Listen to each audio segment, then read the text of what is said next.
Hello, everybody. This is James. Today, I'm going to be making ketchup mayonnaise. And the history of ketchup. North America, we normally use ketchup, tomato ketchup, like this. But ketchup, the word ketchup and the sauce ketchup actually comes from um, Southeast Asia, and it's a blend of soy sauce and sugar. Normally, it's sweet. Sometimes it's savory. But this is what you're going to be needing. You're going to need a pot. You're going to need ginger, cumin, garlic powder, soy sauce, cloves, a strainer, bay leaf. I'm using bay leaf because I don't have any star anise, and brown sugar. And of course, you're going to need a jar to store it in. So stay tuned and watch my other videos, and I'll show you how to make it. So now I'm getting ready. My spice is ready. So I added 2 leaves of bay leaf because I don't have any anise. I got just a pinch of ginger, just a little tiny pinch of ginger. I have cumin, a very tiny pinch of cumin. Now I'm going to add my garlic powder. That I'm going to put about a quarter teaspoon of garlic powder.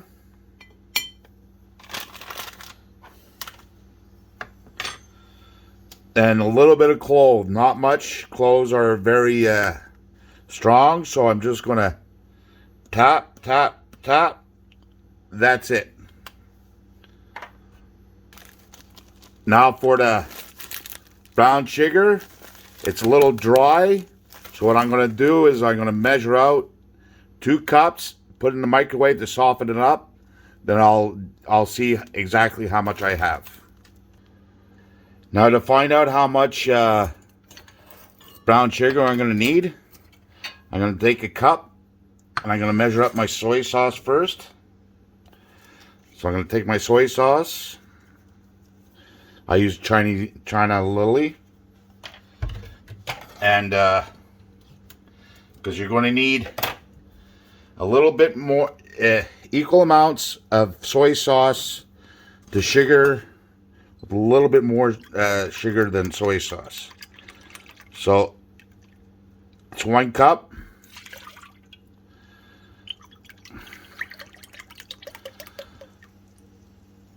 That's 2 cups.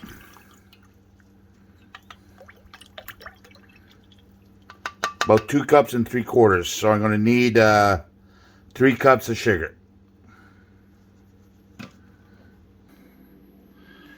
Now what I'm going to do, so I'm going to turn on the stove to medium high heat. I'm going to add my spices. So I'm going to add my bay leaf, my ginger, my cumin, my garlic, and my cloves. All in there. I'm going to stir until it boils. The reason why I'm doing this first is because I want this to get hot. And then I'm going to take out the bay leaf, because you don't want the bay leaf in there. But I want all the ingredients mixed up together. Now it's very important when you're making sauces, like especially with sugar, you constantly move it because you don't want to burn it. So right now I just want to bring it up to a soft boil. Once it gets hot, then the oils from the bay leaf will slowly will come apart into the liquid, and the garlic and ginger nut will mix in pretty good, and then it'll get it ready for the sugar. So I don't want to boil it too hard because that'll reduce it too soon. I want to reduce it when the sugar's in there, so the sugar has time to break down and make the sauce. So I normally just use my finger to get how hot it is. It's going to take a while. Now you can see it's starting to steam. I'm just going to give it a couple of minutes so I could get the juices from the... And of course you could always taste it as you're going along to make sure you're getting the right flavor. At this point it's going to be very, very salty, so don't be surprised. It's getting along pretty good. It has a strong salty taste, but it's starting to get that garlic and cinnamon and ginger in there. You're starting to smell it right now. So I'm going to reduce the heat right now to medium. And just let it go for about a minute or two. See how the bay leaf is starting to curl? That means the oils are starting to come out. You can see it's starting to change color as well. So once it starts changing color like that, you can see it looks wet. That means the oils are coming out and the liquid's starting to penetrate it. So it won't take long now. If you notice, I use a lot of my, and especially in sauces and that, I use a lot of powdered ingredients. The reason why I use powdered ingredients, for one, it's easier. You don't have to strain it or whatever. It keeps a lot longer, and it's kind of easy to measure that way. When you put like 10 cloves of garlic, it takes a lot longer for the flavors to come out in that. And you don't get a smoother sauce. You have to strain it, of course, but for sauces like this, I prefer powder. Now, bay leaf is one of the ingredients you really can't get powdered, but it's so easy to take out, so I'm not too worried about it. So we're almost ready to get the bay leaf out. Okay, now I just tasted it, and it's just perfect. I have the right amount of bay leaf in there, so I'm going to take my bay leaf out. If I could. There we go. Then I'm going to add in my sugar. It's still a little clumpy, but I did get the right amount. So I'm going to add all that in there. And I'm going to start stirring it and slowly melting it down. But at this point, you have to keep stirring it. You cannot let it burn. As you can see, my burner's a little too hot. So I'm going to do this for a while until my clumps are broken up, like that. Then I'm going to reduce the heat down a little bit to start rendering down the liquid. This sauce is a little thinner than molasses itself.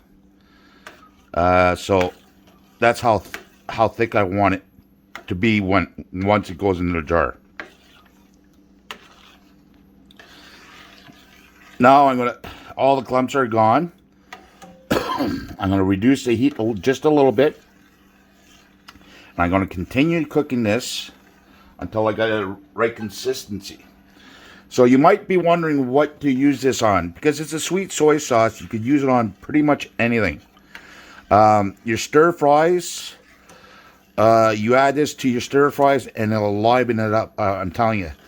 It's almost like a teriyaki sauce, but a little bit more soy sauce than teriyaki sauce.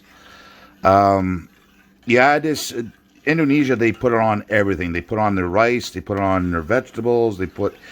You simmer chicken in this. You marinate chicken in this, and let me tell you, you'll never go anything else. You could add a little honey to this too to give it a little bit more earthy taste, like honey. But you could try it on everything. It really is amazing. On wings, on chicken, on beef. This is really good. If you add a tablespoon of peanut butter on here, you get a sauté sauce,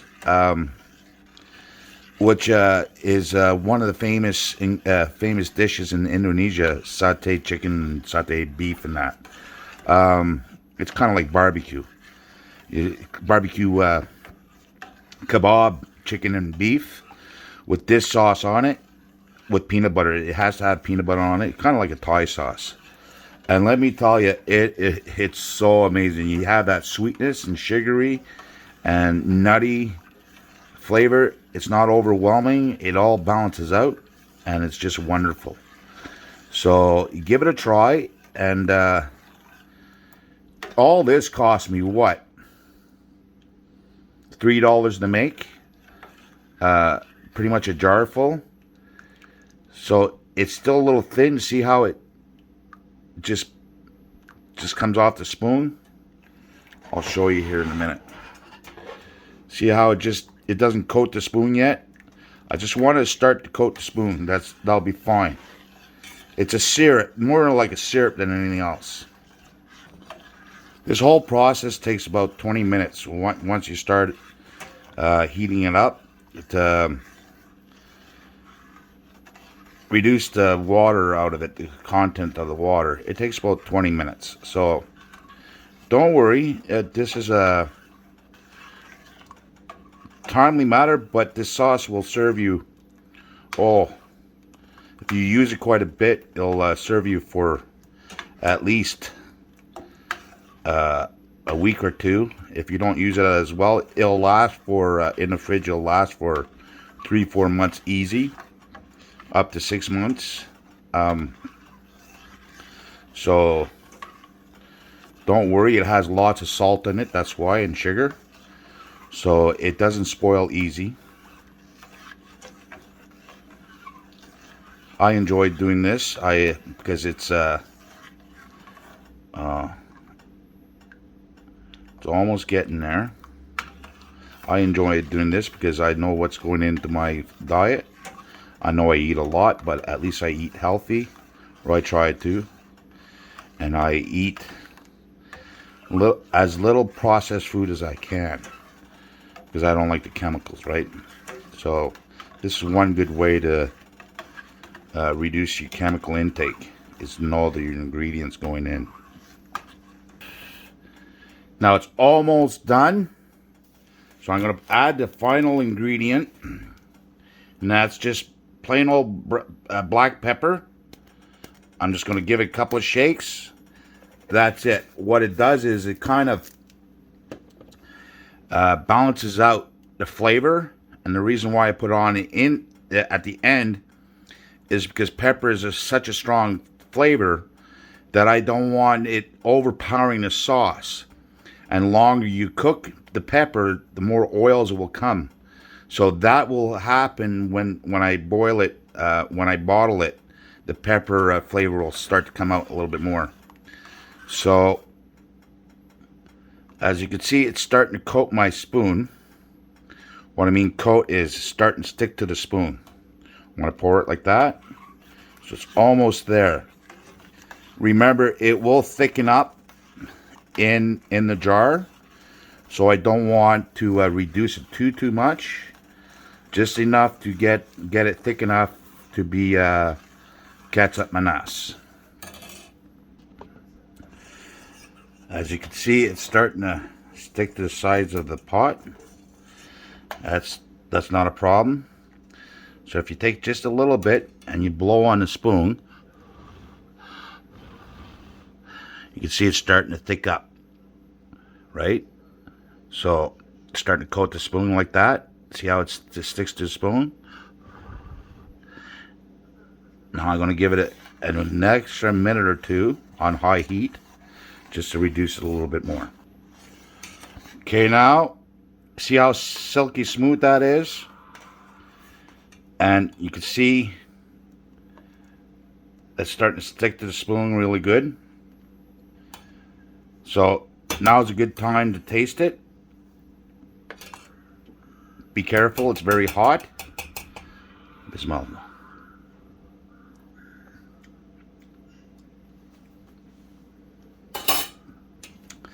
That's excellent. So now it's reduced to where I want it.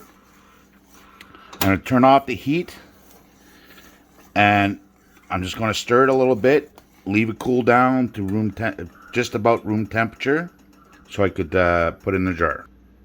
Now I'm almost done. What you have to do is you wash your jar very well, and you sterilize it. The way I sterilized it, I put it in the microwave. So this is ready to go, and in a few minutes, I'll bottle my ketchup mayonnaise. Now my sauce is cool enough that I could store it. It's still quite hot, but it's still cool enough. I'm going to pour it in here. Just like that. As you can see, it made quite a bit. And it will thicken up as it cools down even more. You can see it sticks to the pot pretty good. So, there you have it. There you have it. Ketchup mayonnaise, Indonesian style, homemade. Next up is homemade mayonnaise, the second most favorite condiment in Indonesia and also the world.